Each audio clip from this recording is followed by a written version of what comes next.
Hey everybody, this is Mike with the One Stop Co-op Shop, and today I'm doing a preview for an upcoming set for Chip Theory's 20 Strong series, this one based on Awaken Realms game Etherfields. And as always, I take no money from publishers to do these previews. I just want to help you make an informed decision and show off the game. And if you like the content on the One Stop Co-op Shop, consider supporting us through Patreon. You get early access to our videos and exclusive videos every month you can't see anywhere else. You can also listen to our weekly podcast for reviews and design discussions, or join the conversation and say hi on our Discord. So there are 3 Awaken Realms themed sets coming for 20 Strong. There's Etherfields, Tainted Grail, and Nemesis. I'm going to try to cover all of them, so I'm doing one this week. I think the actual campaign launches in about 2 weeks from when this video should be going up. I'm going to try to cover another one next week, not sure exactly which one yet. And then I think I'm going to try to do a bonus Patreon video for the third one, so there will be a way to see all 3 of these games in action. But yeah, if you don't know 20 Strong, it is Chip Theory's series where you use 20 dice, and you're rolling them to use them in combat mostly, and you have these stats for your character. But Etherfields is doing some really cool new stuff, which I gotta say is great because if you've watched my videos, you already know this. I've been a little mixed on the recent releases for 20 Strong. Like, some of the Tanglewood sets were really good. Some of them seemed not great to me, like in a lot of ways. And then the recent Cloudspire released, I loved the mechanics of, but I thought the balance was kind of a mess. But so far, fingers crossed, Etherfields has been awesome, as I'll talk more about in my impressions at the end of the video. And I'm hopeful, I haven't tried them yet, but I'm hopeful that Tainted Grail and Nemesis will also be really good. Oh, and I should say one more thing before I start the actual playthrough. If you've watched the channel a lot, you know that I am pretty strongly against AI art in board games. And Awaken Realms has gone all in on AI art for their recent releases, which is fine. If that doesn't bother you, then go ahead and buy their games. But I have not been covering any Awaken Realms games that have used AI art since then. But at least according to Chip Theory, none of these games are using any AI art. They're using like old art assets from before Awaken Realms started doing that, since all 3 of these games, Tainted Grail, Nemesis, and Etherfields, predate that stuff. So there should be no AI art here. It shouldn't break any of the policies I've set for myself, but just wanted to put that out there. So what's going on with Etherfields? So it has the basic 20 Strong structure in that you have a character, you have your dice, and you are trying to beat a boss. Okay, that's pretty basic. But the highly unique thing with Etherfields that no other set has done is that all the cards are double-sided. Now, that has happened before, like some of the Tanglewood sets had cards that would flip sides. But the idea with Etherfields is that it has sort of a, not really campaign or legacy, but it has a memory aspect where cards will, through your choices in the game, be flipped to their B-sides, which might even change which type of card they are. Like, this is the item deck, but when you flip a card, it might become an enemy. It might become a new boss. And when you clean up the game after playing, whether you won or lost, you maintain those A and B sides, or you can just reset everything to A, because that's where they all start. Similarly, the characters can flip to their lucid side, which changes their abilities. Each time you defeat a boss, you flip them to their B side, although again, some of them will actually become different types of cards. So yeah, it gives kind of a cool changing element to the game, even though you might be doing kind of similar stuff, moving around on this map I'm about to show you and fighting the bosses. Things will be different. You'll see new cards. You'll have cool choices. Just a really interesting mechanic that I've been enjoying quite a bit in my plays so far. But let's actually get to stuff, talk through my character, talk through the basic mechanics, and then we'll start playing. So this time I'm playing the Reaper, who is, of course, not on her lucid side yet. She's got the final argument ability, which says crits on dice matching the current ether deal +1 damage. I'll show you what that means in a second. She has 4 health, 1 strategy, 3 recover. She gets 3 dice back every turn. And yeah, there you go. That's the Reaper. I start with all 17 unit dice available to me. And I start with the ether, so this one uses the chip on the colored side here. I start with it at yellow. And many of the bosses, including the basic boss I'm going to be playing against, requires me to change this. In the case of the boss I'm playing against, I need to get it to red ether, and spots on the map will allow me to take map actions to change what the ether is. But also the ether gets me a free recover every round. So right now I'm going to recover an extra yellow die on top of my 3 basic recover stats. Pretty nice. But the core gameplay revolves around this map. So you start out with this starting map card in play, and I start on this little blue spot here. And you'll see the map cards are divided into areas you can move into. And then they have arrows where you can add new map cards by taking the explore action for that. So I could like move in here and then explore to add a card to the right. I could move in here and explore to add a card to the bottom. Some of the locations are going to have plus skull symbols, so I'll need to activate an extra enemy to move in there. And at least on the basic difficulty, you can see the top card of all the decks. So I can see which map card I'm going to be placing next. Now that is not the case if I play on higher difficulties where they have different decks pulling from the bottom instead of the top. So here, actually, this is a very interesting card to have on top. This is the one where you can finally fight to the boss once you get a bunch of other stuff there. So I'm basically going through the deck, laying out map tiles until I can do whatever the boss requires. Let's look at them. So this is a suggested basic boss, Something Wicked, on the A side. That first gray arrow is pointing to the requirement to battle them on that location that I showed a second ago. In this case, I have to upgrade the ether fully to red, because I have to do yellow to green, green to blue, blue to purple, purple to red. So that's going to take a little bit. And then that yellow ability there is the opposition effect, the activation effect, that the boss gets to do for free every turn. This one's not too bad. Forces me to exhaust one ready die every round. Some of the other bosses are a million times nastier. And then their actual combat stats, 9 health, 1 damage at the bottom there. That doesn't matter at all until I've gotten the ether to red, gone back to that location you saw a second ago on top of the map deck, and then I can battle them, and if I defeat them, I win. Now, how am I moving around? How am I exploring? Like you'll see this explorer says 4 green. What does that mean? Well, that's coming from these cards here, which are called influence cards. And I'm going to draw up to 5 influence cards at the start of each of my turns. And I can discard these to gain the resources indicated. Green actions are generally used to explore. Yellow actions are for movement. Each single yellow lets you move 1 space. And then red actions deal direct damage to enemies to help you defeat them, although not bosses. But each of these influence cards also has a power, an alternate power I can use it for. Most of them are going to be lightning bolts, so I just discard the card and do whatever it says. But some of them are actually items that you can equip if you pay some other cost to get them. As I go through this deck, I'm going to be discarding the cards and drawing new ones, discarding the cards and drawing new ones. Whenever the deck runs out and I have to reshuffle it, I have to either banish 2 cards from it, which is going to make it a little bit shorter and going to make me go through it even faster again, or I have to take 2 damage. So as you go through this deck, that's basically your main timer in the game, although I guess if you can heal consistently, you might never have to run out of time. And there's also enemies, there's also items, I can see the top cards of those, but let's just get into the first round and you'll see how all of that works. Okay, so first I'm going to do activation. I'm going to discard 1 or more influence cards. I have to discard at least 1 if I kept any. If I didn't keep any, if I used all 5 cards, I don't have to discard anything, which is often what you want to do. Then I'm going to draw to 5, as I said, and then I have to activate 1 new enemy. If they have a plus skull, I'm going to have to activate more, and again, if I move into those spots that have plus skulls, I'll activate more. And then I resolve the boss's activation effect for Something Wicked that's exhausting the 1 die. Then I have the regular thing of engagement where I'm rolling my dice and attacking any active enemies I have.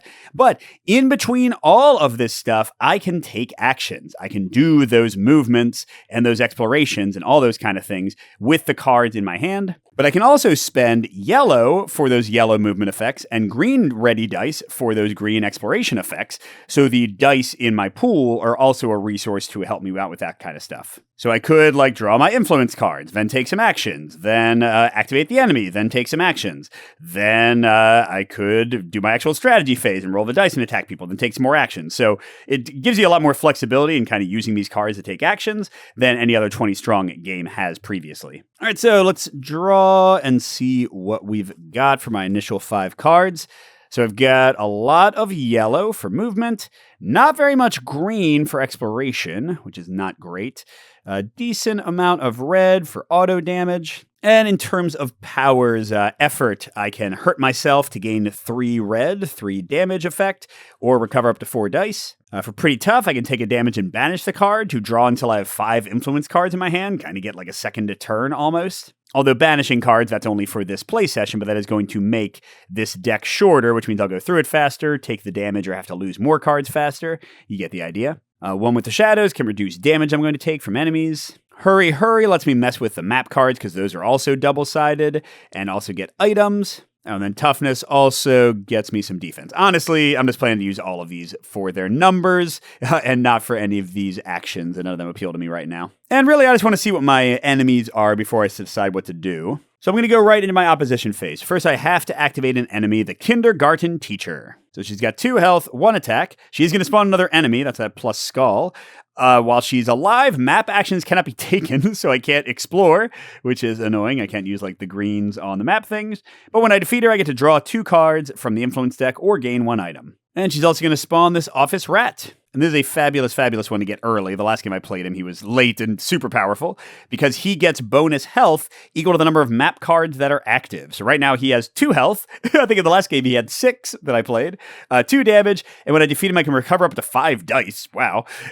Or gain 1 health. And there is a crow monster on top of the deck if I go into one of those plus skull regions. Now, I also have to exhaust a card for something wicked, little yellow effect there. Let's exhaust a blue.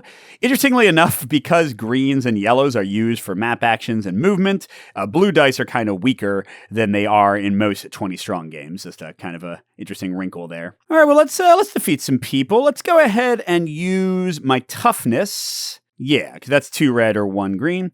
So I'm going to discard this to deal 2 damage to the kindergarten teacher, defeating her. Importantly, you cannot discard cards for their reds unless the amount of damage you're dealing will straight up defeat the enemy. So I couldn't like plink them for 1 and then, remember to finish them off during the regular engagement strategy phase where I'm rolling dice. Basically, it's because there's no memory. The cards are not sitting with the thing to show how much damage you've dealt.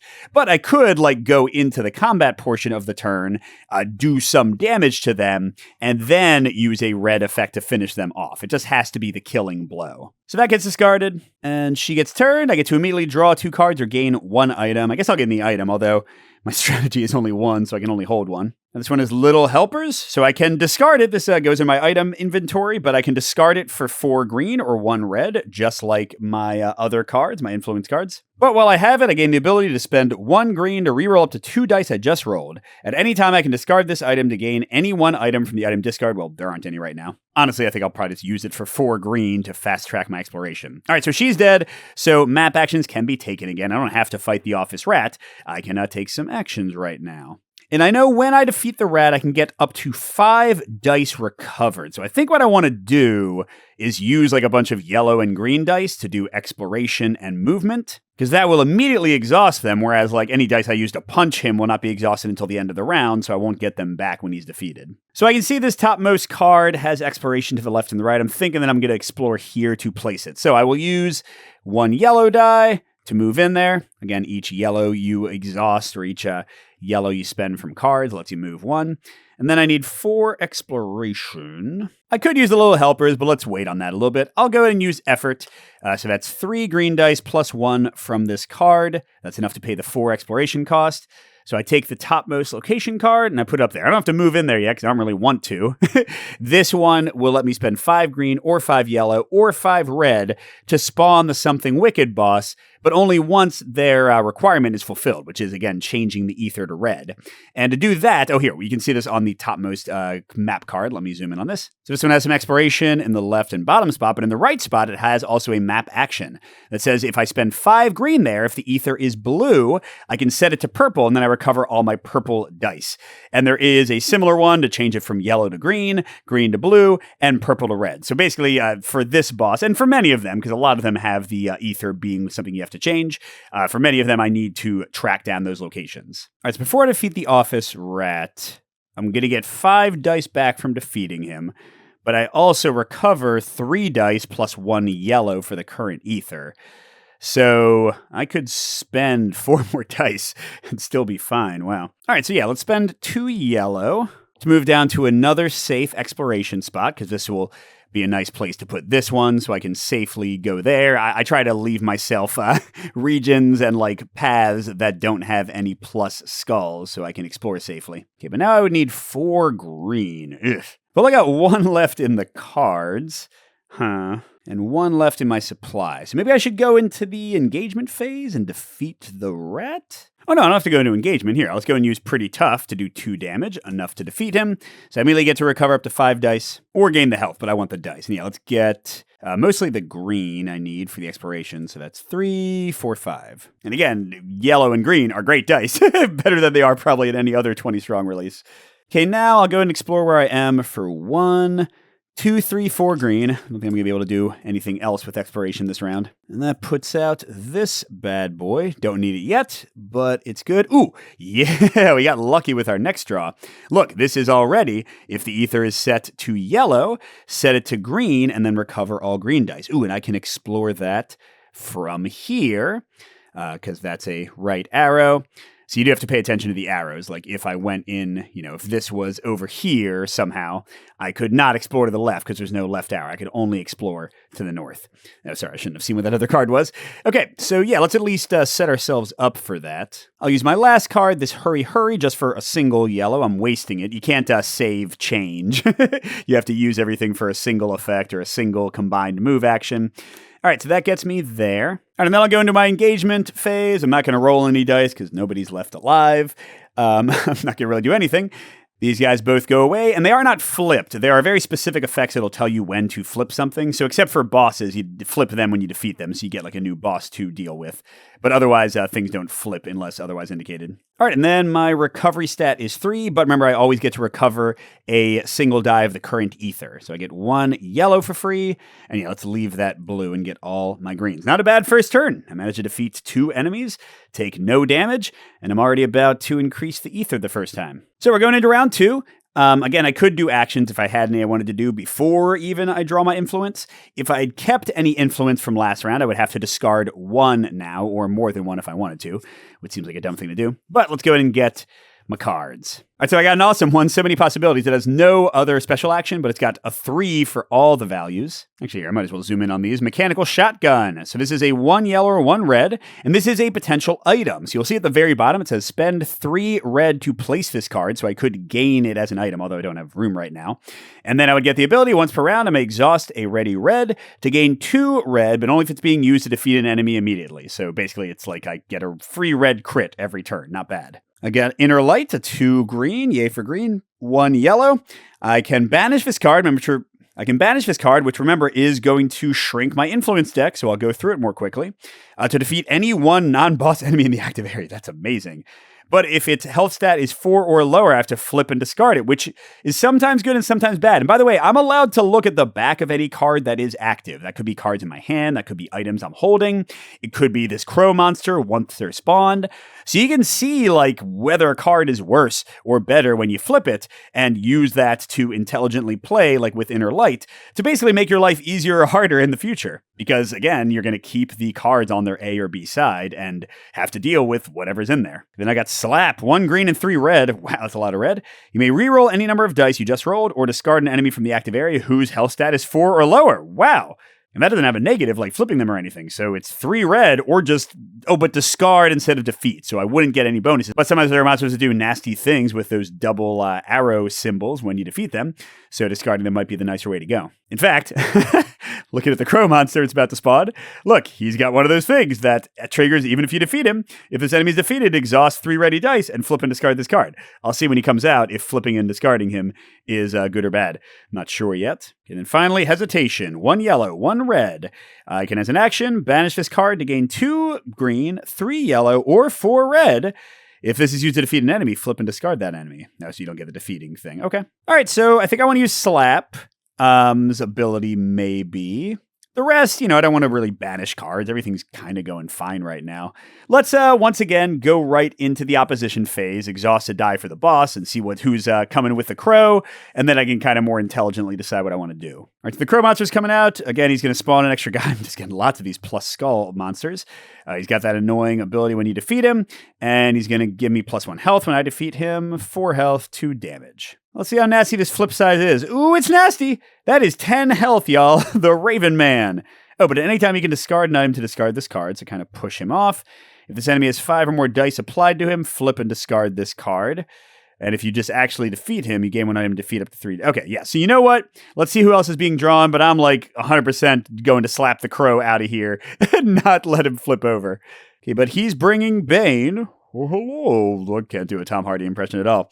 At any time, if the ether is green or stronger, it's not yet, you may reduce it by 1, which means I'd have to do that power to flip it again, the map action, to discard this enemy. If you do, you may choose to flip this enemy as well. Oh, man, -1 to the stat of your choice, no matter what, unless he's been discarded. But when you defeat him, you get +1 recovery. Ooh. I mean, I can tank a health damage to get +1 recovery. That's not too bad. Although really what I need is some more strategy. Okay, so let's slap a crow. Slap a crow! So I could discard an enemy from the active area whose health stat is 4 or lower. And again, nothing weird happens. He doesn't get flipped to his ultra side. That's very nice. Now for Bane, I could do so many... I mean, I definitely have the combat to kill him. But you know what? Let's get my exploration going and see what else I can do. So Inner Light is only movement or exploration. Let's use that for 2, and I'll exhaust one of my 4 green dice. And that's sufficient to pay the 3 exploration cost to get the one that can change the ether to green setup. Ooh, and then I'll recover all of my green dice when I do it. So I've got 3 green dice left. Oh, and then the only other greens I can do is so many possibilities, which means I wouldn't have that to hurt Bane. Well, that's okay, that's okay. Ooh, man, look at this. I've got the green to blue set up, and then blue to purple. I literally just have to, yeah, this is going well, because sometimes these are at the bottom of the deck. Now, it's in kind of an awkward spot. I guess if I explored here for only 2, that would put it in a safe way. I like that. I like that. Right now, we are very much limiting the number of extra skulls, which is good because there's so many enemies that are getting extra skulls. No, I can't forget. I can just punch Bane. Like, I don't have to do like all these special powers and red things. And my character does have a cool power where any crits that match the ether, the current ether, so like if I move it from yellow to green, it would be green, will deal +1 damage. So they'll deal 3 instead of 2. So sure, let's do, oh, crud. I forgot to exhaust a die for the boss. Let's do another blue. I think. Then, I'm actually not going to use these yet because they got some flexibility. I'll exhaust a yellow die to walk over here. And then, yeah, I'm going to exhaust 2 green dice. So I still have 1 left, unfortunately. And so many possibilities for 5 green, which is going to set that to green. And I recover all my green dice.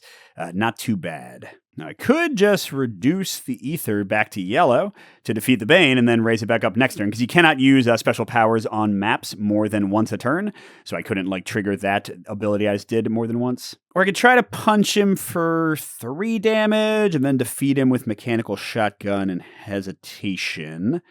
Seems good. Gosh, he only has 1 strategy, so whatever I roll, that's what it is.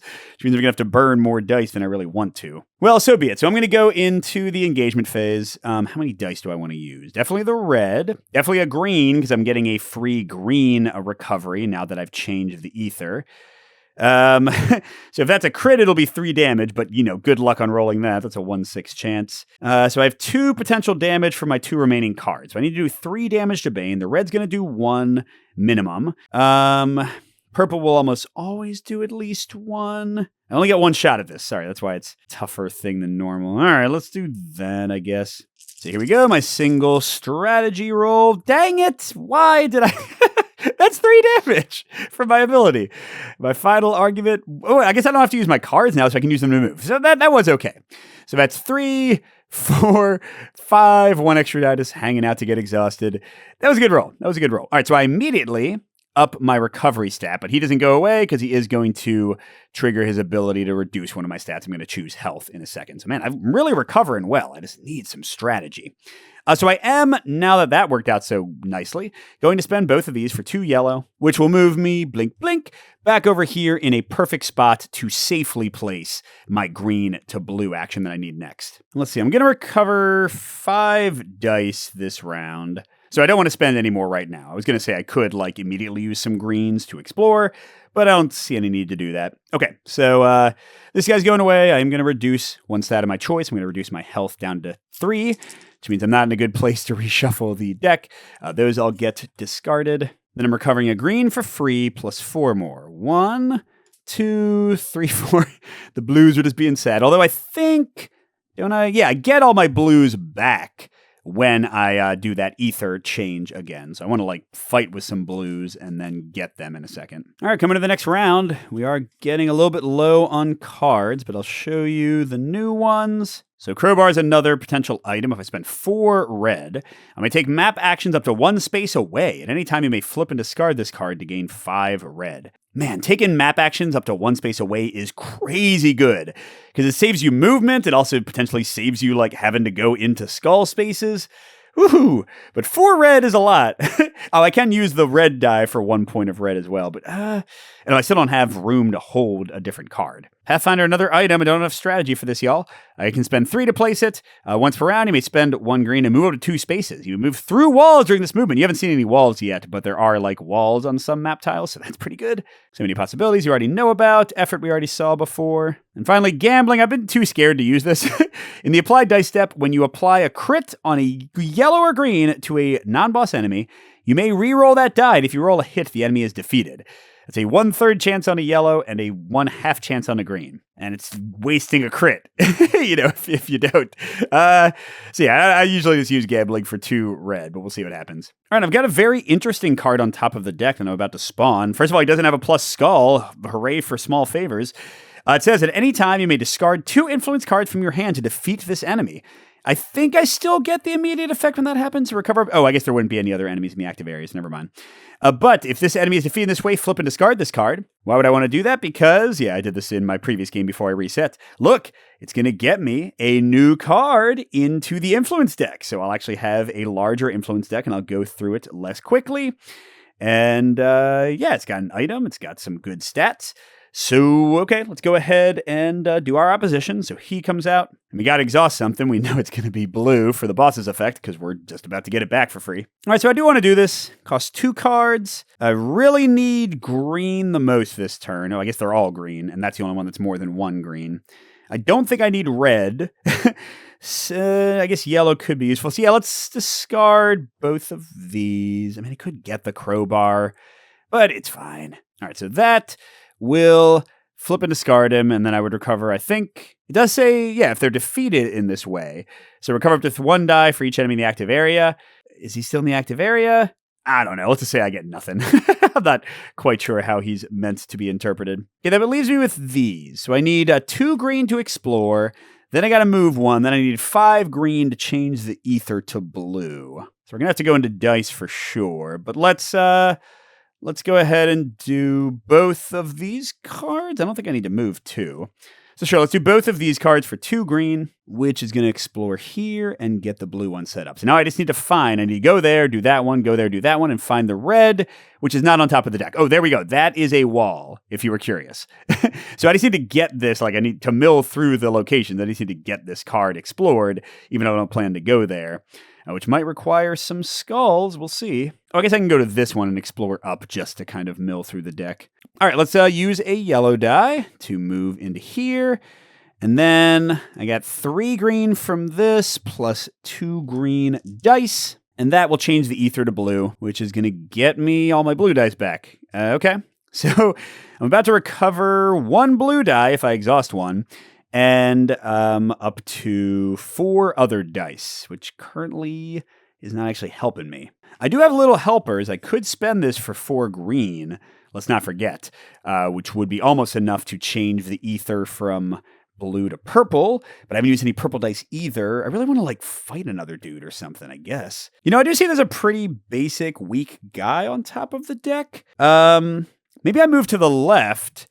Before I go over to change the ether to purple, spawn this guy just so I can explore the place. Or no, I can move down. That's a cheaper explore cost just to get this new card out of the way that I don't need. Yeah, I like that. Okay. So I'll spend 1 more yellow to move down here to this area with a super cheap explore cost, which means Wednesday's murderer comes straight out. This one's kind of funny. So he has 3 life, 1 attack. When I defeat him, I get to heal 1 and recover 1 die. But when I defeat him or at the end of the round, if it's not currently Wednesday, flip and discard this card. It's not Wednesday. I'm recording this on a Sunday. And it becomes a slightly different Friday the 13th themed Friday murderer.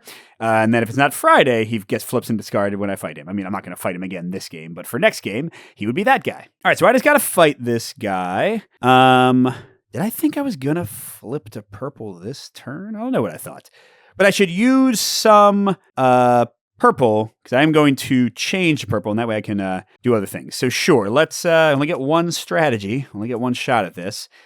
I'm going to go ahead and go into combat, and I'm going to use 4 purple. Need to get 3 damage. Gosh darn it, Mike, stop rolling so well. All right, so that's more than enough. He's defeated. I heal 1, which gets me back to 4, and I get to recover 1 die immediately. I should have rolled a blue because I get a free blue recovery. All right, well, I'll get a yellow. And then I don't think I can recover all the purples because they're still not in my exhausted area, so I don't want to do that yet. But I could move there because how much am I getting back dice-wise? Got 4 recovery plus a free blue. I guess that's not going to help. So if I move, I'm 3 away from the space I need to be in to get the purples back. All right, so sure, let's use all 3 of my yellows and go bloop, bloop, bloop.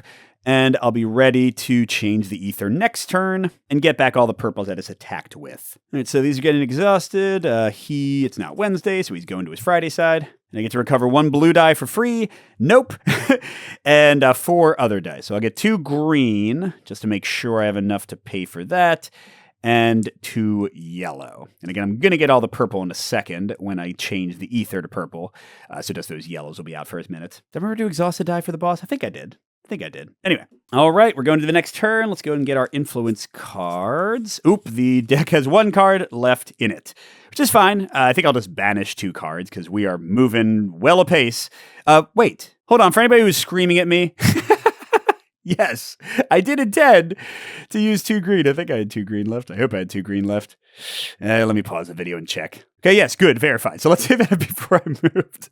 Tell me.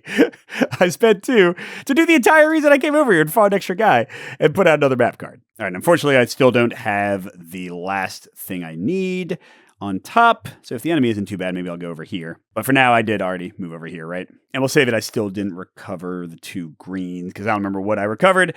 That's fine. It's fine, I'm sure. All right, so who's about to come out? Spiders. 3 life, 3 attack. When this enemy is activated, flip 1 influence card in your hand and then discard it. Yuck. And then if a crit is applied to this enemy, flip and discard this card. And when I defeat him, I can draw up to 3 cards from the top of the influence discard. That's great. Now, wait. Ooh! Look at that. If I can put a crit on him, I turn him into an item, which means there won't be an annoying enemy in there, and there will be a cool item. I mean, it's pretty good.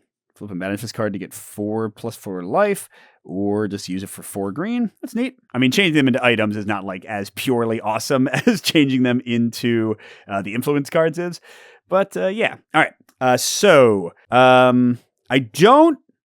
kind of want to use all my cards before I bring him out, right? Because then his whole flip 1 influence card and discard it part won't even matter. Although I guess it could be helpful if like one of the influence cards is friggin' awesome on its backside. Well, let's just see what we got. Hesitation we already had. So many possibilities we already had. I think these 3 are new. Okay, optimization. Spend 4 green to place this card. When drawing a map card, you may spend 1 to draw 2 and place 1. The card that you do not place may be placed on the top or bottom of the map deck. That is friggin' great. Let's fast track to victory here. Yeah, I'm doing that 100%. I'm going to clear out my item spot to make that happen. Okay, then catch your breath, a fantastic 3 green, or I can flip and banish this to get 1 health, then recover all dice, or shuffle the influence discard into the influence deck if I didn't want to go through it again. Then finally, shining! At the end of activation, if there are 2 or more enemies in the active area, gain 1 item. I mean, that's not what I really... Oh, at the end of activation. So that actually would have been nice, like one of those turns that I drew 2 enemies. Or I could move before activation to put an enemy in there. But no, what I think I'm going to do is use... I don't have anything. It's a single green. Okay, I'll use a die. So I'm going to spend 1 die, and here they come. My happy little helpers, because I want to free up my item slot. I'm going to use them for 4 green, which will change the ether to purple. Give me all the purple back. Okay, now I want to do optimization. So let's do catch my breath for 3 and shining for the 4th. And that will let me get this as an item. Okay, then I need to move. I guess I'll use hesitation to move 1 yellow. I'm trying to use up all my cards first for the spiders that are coming. And now I need 2 to explore. Oh man, it's 3. Yeah, okay, I'll use so many possibilities. I don't have 3 green dice to not waste 1. Okay, so I'm exploring up here, and I need to spend a red. So I'll exhaust my red die since I have no cards left. And I get to look. Yes, that's what I wanted. Cool. So I'll put this one on the bottom, and this one goes out. And that is going to let me change purple to red and just fast track this game really nicely. Good job, optimization. Oh, the nice thing is, even though I don't need to use its power anymore, I can still use it for 2 green or 1 red in the future. Okay. So now I have no cards. Let's bring out the spiders. So, spiders come out. They're going to make me flip an influence card. Ha ha ha. No, but I do have to defeat them to do 3 damage or take 3, which would almost kill me. And if I can do a crit, I can change them into that toxin or whatever it is. All right, so when I change purple to red, I'm just going to get all the red dice back, which is not too impressive. So I need to do at least 3 damage to this guy. Let's just roll all 4 of the purples, because I'm going to get a free purple back from the ether. And yeah, that should be good. So here we go. Still only have 1 strategy.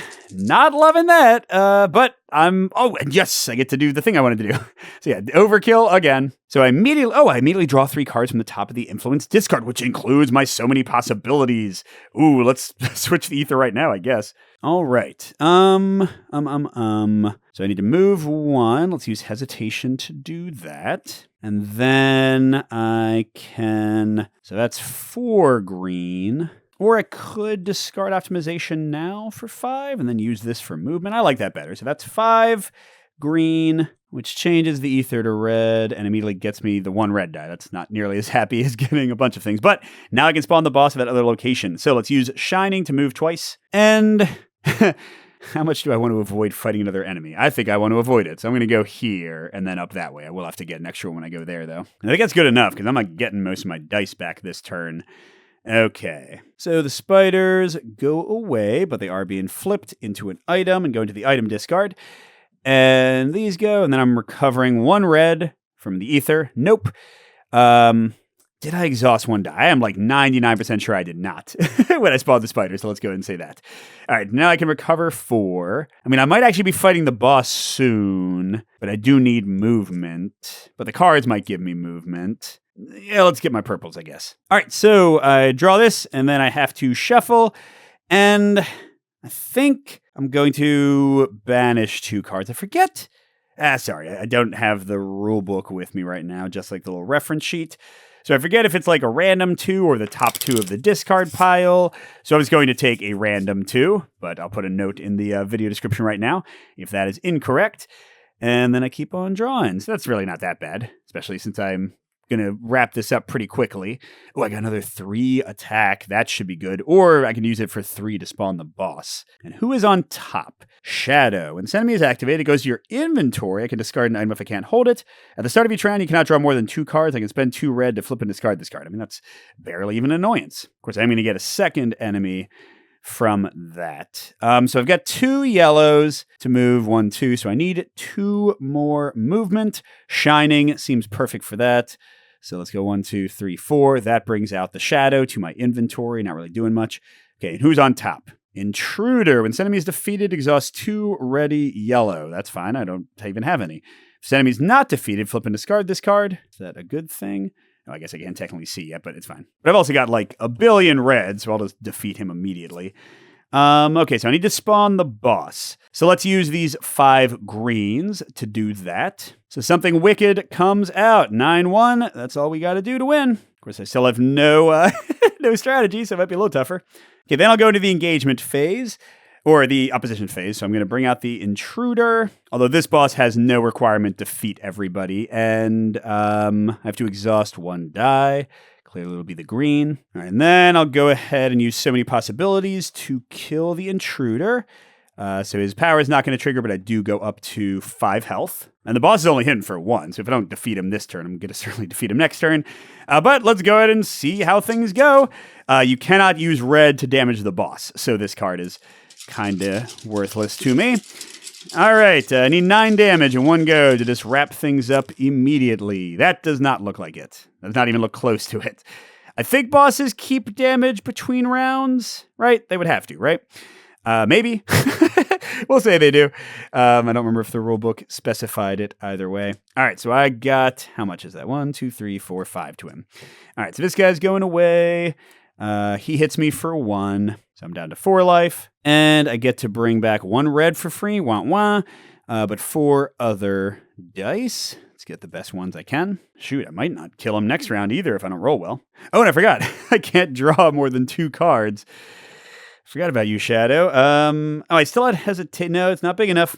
Should have punched the guy. So I do have to discard this before I draw. Remember, if you have 1 or more cards left over, you discard 1 at the start of your turn. And then I only draw 2 cards. Okay, it is enough for red to get rid of Shadow, but I'm going to have to draw some other enemy in a second. This is worrying. Yeah, and who's coming out? Car Thief. He's only got 1 damage. That part's good. When this enemy is activated, flip 1 influence card in your hand and then discard it. If a crit is applied to this guy, flip and discard this card. He's getting rid of 1 of my cards. So let's go ahead before I do anything and flip and discard Shadow, who just becomes a different nasty enemy. Okay. So I have no cards in my hand. I have to let the Car Thief come out to be able to go to where I can actually attack. But yeah, his influence flipping things to do anything. All right, and let's see if I can get 4 more damage to win. Should have saved up some more dice, Mike. You didn't have to... Oh, never mind, we're good. I was going to feel real sad for myself. So that's way more than enough, assuming damage carries over from turn to turn, which I think it usually does for bosses in these games. So that would be it. We would win the game. We would flip something wicked to their new Swamp Walker side. This one's not too different. Some of them change a lot more. So to engage him, I would need to both have the Ether and Red again, but also a Toxin item in my inventory. Oh! Hey, flipping the spider to green toxin was pretty good then. But at the start of each turn for him, I have to discard the top card of the influence deck and exhaust when ready die, so he's just straight up worse. And he's got the ability that he cannot be defeated unless all other enemies are defeated, and he's got 11 life instead of 9. So he's just like a nastier version of this guy. We've also got the Warden, the Devil, the Scarecrow, the Box Knight, and they all have other sides, although the Box Knight is actually a friendly guy once you flip him. And you got 5 other characters, and if you have an effect that lets them become lucid, like there are some encounters and items and things that can do that, then they flip over. Let's look at what her new ability would be. So she's still a 4/1/3, but once per round, and she can take 1 damage to then gain red, the thing that deals damage immediately, equal to 6 minus her heart. So like if she does it at the start of the game, she'd go down to 3, and then I guess gain 3 red. Pretty dang cool. So there you go. That is Etherfields, the first of the Awaken Realms ones I'm going to cover. Although, again, I'll try to do another one next week and then another one on Patreon. And what do I think of this one? I think it's great. This, after, Cloudspire kind of worried me with the balance, and some of the recent Tanglewoods ones worried me with, like, some of the core design decisions.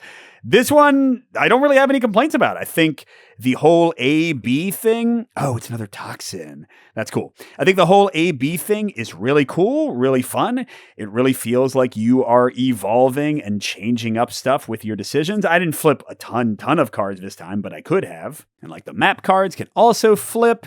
The bosses run the gamut of very easy to very hard. Now, the main difficulty modifier I was saying is that you draw cards from the bottom of the deck, so you don't know as much what is coming, which is fine by me because I think the harder bosses are so much crazy harder. Like, let me show you what I mean. Like the Box Knight, for example, to face him, I need to make a 3x3 grid of locations. That is more locations than I got out in this entire game.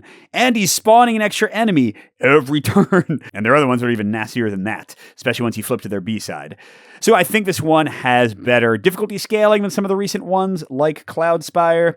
I think the movement is great. Now, don't get me wrong, it is a little repetitive, and it is a little swingy, because most of the bosses, or at least many, I won't say most, but most of them require you to put a lot of map cards out, and often to find the things that change the ether up. Like, that is a very common thing for the bosses to require. So if the cards come out in the right order, the game can be easier or harder. So that's just something to be aware of, but it doesn't mean that any of my games felt boring. Like even this one where things were a lot quicker and I kind of got lucky with my map placement. I still had to put out most of the cards from the deck. I didn't miss that many and kind of fast track things that much. And it's still interesting because you're bringing out enemies. You can see the enemy effects are pretty dang cool, like that shadow one that's not even attacking you. There's just a lot of really creative things in the design here. And I love, I already like managing your dice. I love the management of these items and these cards. Now, I've not played Etherfields. I have a copy that I bought from somebody at a con 2 years ago that I've never opened, or I've opened it, but I haven't played it. My understanding is that this whole resource management thing and 3 resources is straight from Etherfields, or at least very similar to it. So it makes me more excited to play Etherfields because that's a pretty cool thing. And this is before they used AI in their stuff. But yeah, so I think like the card management is pretty awesome, especially them having like different abilities you can use, like changing them into items or getting immediate effects, or just using their resources. And then it makes yellow and green more interesting than they've ever been. That's really cool. You know, it's not all about the reds and the purples. Yellow and green are kind of the most useful dice in the game. I love that. So yeah, I'll need to spend more time with this, of course, but at the moment, I might put this at one of my highest ranked 20 strong games. I think this is a really cool design. I think it is very encouraging. And if the other Awaken Realms ones are as good as this, man, this will be the best release they've done since the beginning. So thanks for watching, everybody. Again, the campaign's going to launch in a couple of weeks, and I will have more coverage next week. But you can go ahead and follow it now if you're interested. And I hope you have a great rest of your day. Thanks especially to our biggest Patreon supporters, J. William F., Steve Wren, KCW, Andrew R., and Chris C. We'll see you at the next stop.